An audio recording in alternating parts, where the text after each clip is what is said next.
high-stakes poker in Los Angeles, millions of dollars on the table, and unchecked credit lines with new players from other countries. What could possibly go wrong?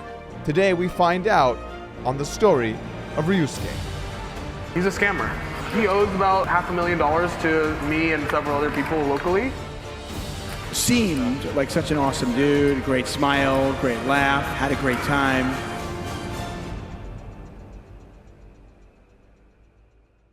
A few days ago on the Hustler Casino livestream, Nick Airball was talking about a player that played for a few months on the Hustler livestream, Ryusuke.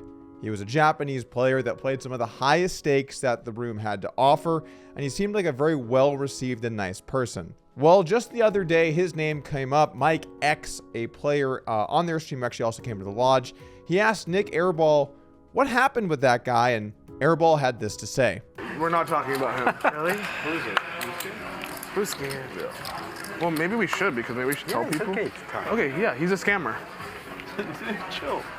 No, he owes about $500,000 to me and several other people locally. Shocking allegations of $500,000 stolen, $160,000 of that belonging to Nick Airball, and many of the other players in the high-stakes poker community in LA also had their money stolen. He's gone silent. He owes money in Japan. Hasn't responded in months and is gone. Yeah. Right, Charles? I heard about it. Like verified, he's a scammer. Like he owes me $160,000 personally.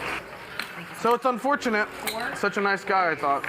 So what exactly happened? How did this all go so wrong? Well, let's take a step back and talk about Ryusuke and who this guy really is. Not a lot is actually known about Ryusuke's poker background, where he started from, and how he came up in the game.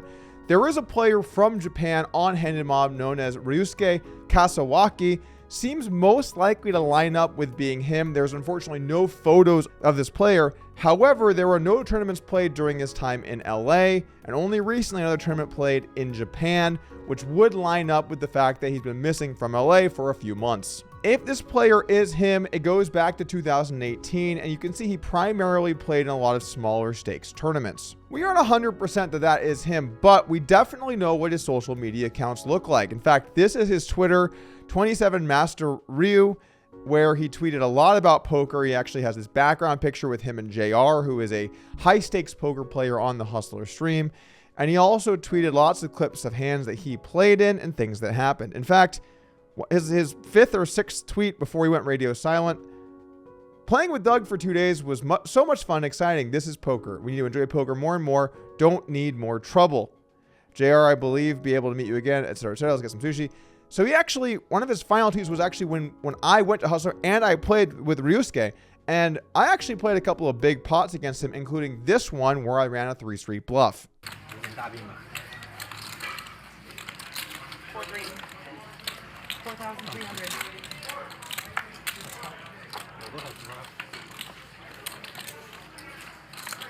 I don't have a big pot today. 4,300. No big pot. No big pot? Yeah, today no big pot. Yeah. Biggest pot, only like Next 100K. time I have 10-9 offsuit, I go all What's the big spot today? That one I played yesterday was 90. Toro. Only pro. Very tight. Very tight. Doug Polk gonna bet his gut shot. Ryusuke is certainly gonna call with top pair, top kicker, backdoor royal flush draw. Brick on the turn. Doug is winning. Might we see He's not pro. Doug go for it over 3 streets? 16,300. 16,300.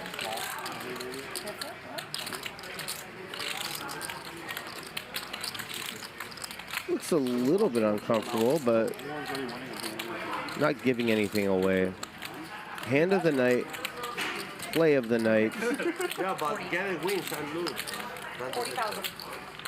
Ryusuke will spend some time in the tank, I believe.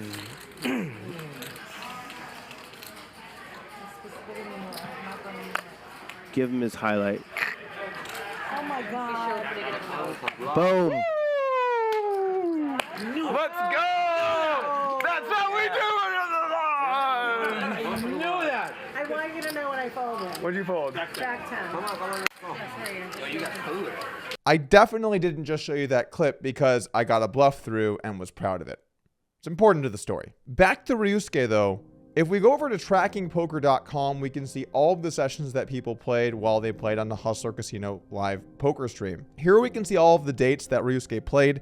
He began playing in July, and then he finished playing on October 7th. In fact, I think the last time that he played was actually the stream that I was on. Ryusuke was known for playing in all of these different poker streams, but also he would play off stream too. In fact, he played these games late into the night when the stream would go off, and he would also play some of the smaller stakes games, even 5, 10, or 10, 20 after streams, because the guy just seemed to love poker. Seemed like a really good, happy guy that just wanted to play the game. But after October, things took a turn for the worse. After the October stream, Ryusuke had run up some balances that he owed with Nick and some of the other players in LA, which is a little strange because if you look at his results on the Hustler live stream, he's actually up 684,000 to be the fifth biggest winner ever on that stream over all of the hands that have been played. But this doesn't actually tell us the whole story. A lot of times after streams, people keep playing, and I'm going to be honest with you, having played a lot of these games, once the lights go off, I think sometimes it's a little bit more relaxing for players. The really stressful part of not looking bad publicly is over, and sometimes these games get pretty wild. In fact, Nick Airball recently played an $800,000 pot off stream versus one of the players where he had top boat versus quads. It's a good spot to have the quads in that situation. I actually talked with Nick Airball about what specifically happened, and I wanted to make sure that anything that I say here he confirmed was okay, so I'm just going to say the things that he's all right with me sharing publicly. Ryusuke also played in some private games in LA where he actually won a lot more money. So the guy is up a lot of money between the stream and playing in these private games. At that point, people sort of became familiar with him and thought that he would be good for the money. And then when things turned, including losing a lot in these private games, he essentially couldn't pay the balances. And so this debt isn't a loan per se, but rather losses from games where people essentially vouched for him. He owes a variety of people in the high stakes community money. You can probably imagine some of the players that it is. But then he disappeared. In fact, apparently he owes about $15 million in Japan, according to Nick Airball. And then also, after leaving the stream and going silent for a few months, he came back to the Hustler for one day, apparently to do something at the room, left, and then never came back. Rumor has it he's been spotted playing in Florida or in Tampa or something like that. Maybe it was in Miami. Regardless, playing 5-5 live poker in Florida as if this whole thing never happened. After running up these debts, Ryusuke has gone completely radio silent. He's not responding to Airball. He's not responding to the other people that he owes money to. And additionally, he has not been playing on the Hustler. He's not played since October, and it's not exactly clear where he is. Also, if we go over and look at his Twitter account, well, he's not been posting in several months. The last time he posted was in Korea in late October. And usually when people owe a lot of money and they stop responding to people and they stop posting on social media, it's a pretty bad sign. In fact, I can think of a couple crypto guys that went silent for a little bit too. I mean, look at this guy. It's just so hard to imagine this guy who is super happy and smiley and friendly and talkative. It's hard to imagine that he would roll these people. But this is why, guys, this is such a valuable lesson. You never know who's not good for the money. It always seems like people are until they're not. In fact, when I first came up in poker, I remember doing a cash for online money trade with Brad Booth. Brad Booth, bricks of money on the table versus Phil Ivey. You all know the clip. That guy seemed like he'd be great for it. And we did a trade. I sent first, of course, because I was nobody. I show up, and he says he has nothing. You never know. And sometimes you have to learn this lesson for a smaller amount early in your life or a bigger amount later in life.